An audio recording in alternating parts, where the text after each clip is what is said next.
दोस्तों स्वागत है आपका अपने चैनल नेट एडू पर। दोस्तों आज के वीडियो में हम लोग बात करने वाले हैं कि सतत पोषणीय विकास क्या है और सतत पोषणीय विकास को बनाए रखने के लिए, उसको प्राप्त करने के लिए हमें क्या कदम उठाए जाने चाहिए। तो अगर प्रश्न मैं आपको बताने वाला हूँ इस वीडियो में, प्रश्न अगर ऐसा आ जाए तो आप उत्तर लिख सकते हैं। जैसे प्रश्न एक बार आईएएस को एग्जाम में पूछा था कि सतत पोषणीय विकास की संकल्पना को परिभाषित करते हुए सतत पोषणीय विकास को बढ़ावा देने वाले उपायों की चर्चा करें। तो यह पेपर 3 अर्थव्यवस्था में पूछा था। तो इस तरह का मतलब प्रश्न अगर आता है, इससे रिलेटेड कोई भी प्रश्न, तो आप इसका उत्तर इस तरह से लिख सकते हैं। बहुत ही बेस्ट उत्तर है, इसमें नंबर भी आपको काफ़ी अच्छा मिल सकता है।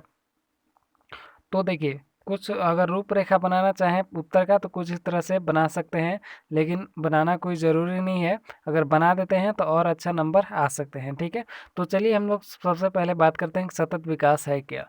तो साधारणतया विकास शब्द से अभिप्राय समाज विशेष की स्थिति और उसके द्वारा अनुभव किए गए परिवर्तन की प्रक्रिया से होता है।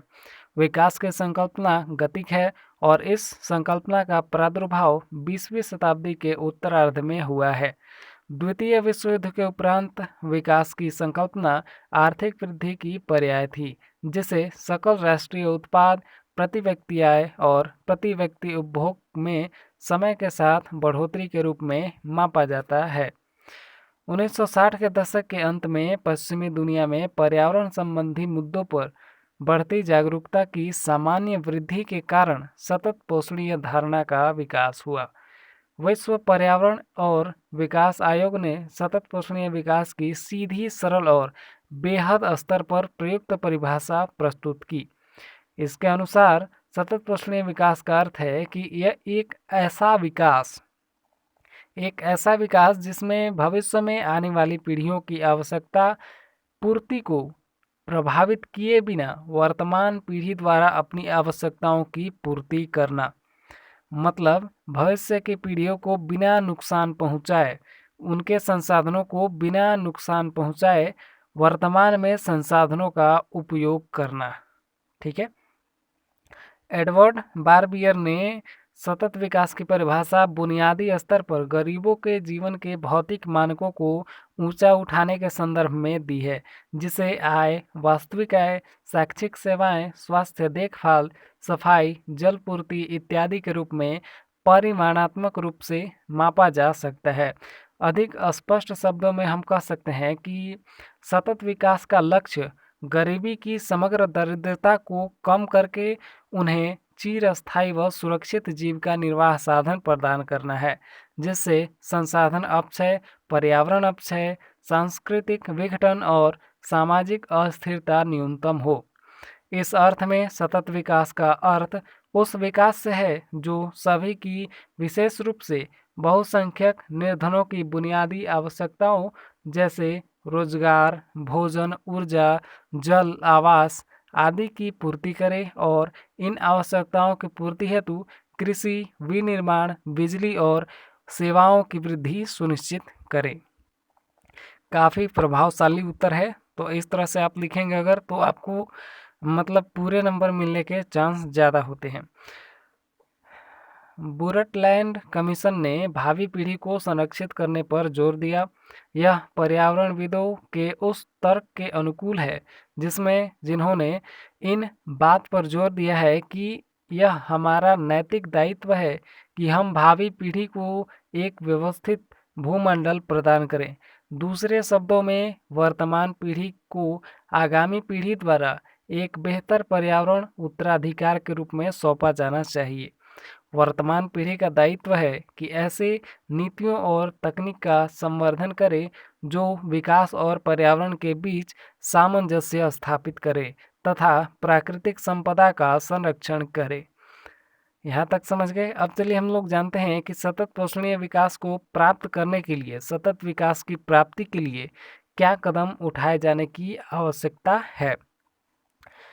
तो इसमें पहला पॉइंट दे करके लिखेंगे तो और अच्छा लगेगा। तो पहला पॉइंट है कि मानव जनसंख्या को पर्यावरण की धारण क्षमता के स्तर तक सीमित करना होगा। मानव जनसंख्या जो है पर्यावरण की धारण क्षमता जितना है उतना ही जनसंख्या को रखना होगा। अधिक जनसंख्या वृद्धि होगा तो संसाधन का उपयोग भी बहुत ज़्यादा होगा, संसाधन खत्म भी जल्दी होगा, तो इसलिए भविष्य की पीढ़ियों को खतरा हो सकता है। अगला है प्रौद्योगिक प्रगति आगत निपुण हो, न कि आगत उपभोगी। जो टेक्नोलॉजी हो वो और कुछ वो संसाधन बनाने वाला हो, ठीक है, न कि संसाधनों का और उपयोग करे। जो टेक्नोलॉजी प्रौद्योगिकी जो है वो मतलब संसाधन को और अधिक बनाने वाला होना चाहिए, न कि उसको और अधिक उपयोग करे, ठीक है। फिर अगला पॉइंट है नवीकरणीय संसाधनों का निष्कर्षण सतत आधार पर हो, ताकि किसी भी स्थिति में निष्कर्षण की दर पुनर्सृजन की दर से अधिक न हो। मतलब नवीकरणीय संसाधन जो है उनका उपयोग कुछ इस तरह से हो कि जितना वो नष्ट हो रहे हैं उतना वो बने भी, ठीक है, और जितना बन रहे हैं उतना ही नष्ट हो।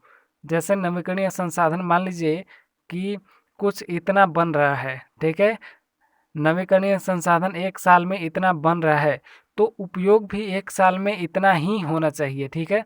अगर इससे ज़्यादा उपयोग होए तो संसाधन कम बनेगा, ठीक है, कम बनेगा तो क्या होगा, उपयोग ज़्यादा हो रहा है तो संसाधन जल्दी खत्म हो जाएगा। अगला पॉइंट है कि गैर नवीकरणीय संसाधनों का अपक्षय दर है, यानी उपयोग दर है, नष्ट दर है, नवीनीकृत प्रतिस्थापकों से अधिक नहीं होनी चाहिए, और प्रदूषण के कारण उत्पन्न अक्षमताओं का सुधार किया जाना चाहिए। मतलब प्रभावित हुए हैं जिससे संसाधन प्रदूषण के कारण उस प्रदूषण को कम करना चाहिए, ठीक है। और गैर नवीकरणीय संसाधन जो कि मतलब नवीकरण नहीं हो सकता, जिनका जो संसाधन फिर से बन नहीं सकते, उनको उतना ही उपयोग किया जाए जितना कि उस संसाधन को दूसरे संसाधन के साथ रिप्लेसमेंट हो सके, ठीक है।